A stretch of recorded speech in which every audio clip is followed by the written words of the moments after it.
Forspoken released, I was pretty excited about it. The magic looked really cool in the trailers, and the traversal and the big colourful open world intrigued me. But now, after completing the game in just under 10.5 hours, I can say that this game was very disappointing. There are a lot of problems with this game, which is a real shame as there are some aspects of it that are genuinely good and I would love to see expanded upon. So, let's begin with why Forspoken was a disappointment. I want to start off with the things I enjoyed, as this won't take too long. First off, the combat. The combat is very satisfying and enjoyable when you mix up attacks, and with the way animations work with certain movements, it flows really well. There's a lot of different choices of magic with attack and support, as well as a big power move. I like how you can quickly switch between magic sets to best utilise your full arsenal and have some of the coolest looking combat in any game I've seen.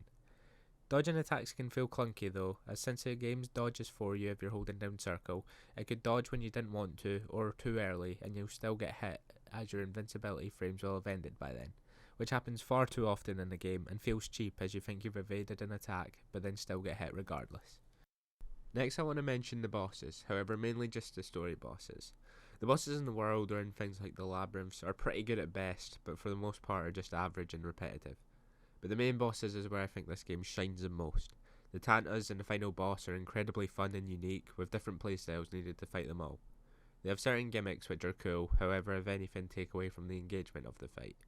The bosses have fun and somewhat complex movesets, and after defeating the Tantas you get access to their magic, which I liked. The bosses look really cool visually and have some unique designs, and the spectacle of the final boss especially was my favourite part. Something I want to bring up about the bosses though is how later on in the game bosses and enemies for the most part just have too much health. The fights just drag on and it's not even fun as enemies are easy to fight as well as auto evading anyway, so it's just more tedious than anything else.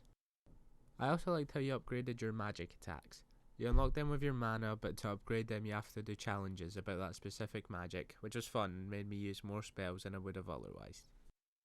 But unfortunately, that's where my praise comes to an end, and pretty much everything else was really poor. The first 2 to 3 hours of this game were awful. You start off with some of the worst and cringiest dialogue I've heard in the game, and then when you get to Afia, you maybe actually play the game for like 30 minutes and hours of game time, as you'll constantly be in a cutscene. You literally can't go 15 seconds without being forced into one. Like there's literally parts where you go into a loading screen to open a door, then walk down a tiny flight of stairs, and then are put into another cutscene. It was so stupid and it remained throughout the whole game, especially near the end. In the final hour or two, you literally just have to watch either cutscenes or flashbacks, with the most engagement coming from the game making you fight 1 or 2 normal enemies you've fought numerous times before, just to make sure the player isn't sleeping at this point. Out of my 10 hours I must have spent around 2 in cutscenes, or just watching things happen instead of actually playing the game, which was incredibly boring. Another massive problem is that you spend the first hours of the game with very limited magic, as you don't get any new abilities until you defeat the first Tanta, which could vary in length depending on how much you explore the world, but will most likely take you hours. So you'll just be stuck with throwing rocks for a good portion of the entire game's length, which got stale so fast as I found myself mainly using one of the attacks as it did way more damage. The game also feels outdated. It feels like a 2014 Sony release and looks like it too. The character models and faces are pretty bad, and the animation is nowhere near what you would expect from a 2023 next-gen game. There were also times where my frames dropped significantly, which isn't too big a deal. However, when I drop frames on performance mode of a game that is full price and on PS5, that should not be possible.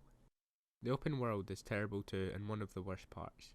The areas are absolutely gigantic in the worst way possible, as there's literally nothing worthwhile except some stupid little challenges for some upgrades. The rest is just repeated buildings with crafting materials inside, or labyrinths that are just lazy combat challenges. The world is so boring, and after the first real area of exploring things and realising there's nothing of value, I spent little to no time going through the world for the rest of the game except for maybe an upgrade or cloak.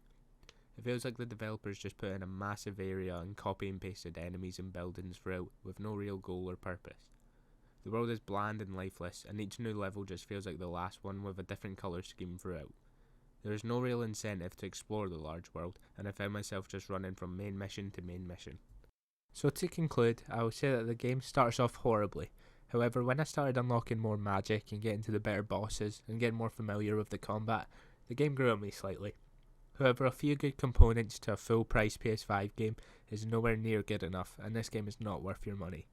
There are some things that were genuinely good, like the combat and some bosses, but then mixed with a terrible open world, outdated graphics and game design, abysmal dialogue and a cliche story make Forspoken possibly the biggest disappointment in 2023, and it's not even February.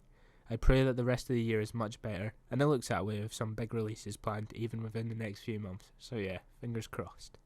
But thanks so much for watching, and please tell me in the comments what you liked or didn't like about the game, and anything you agree or disagree with in this video. Thanks again, and have a great day.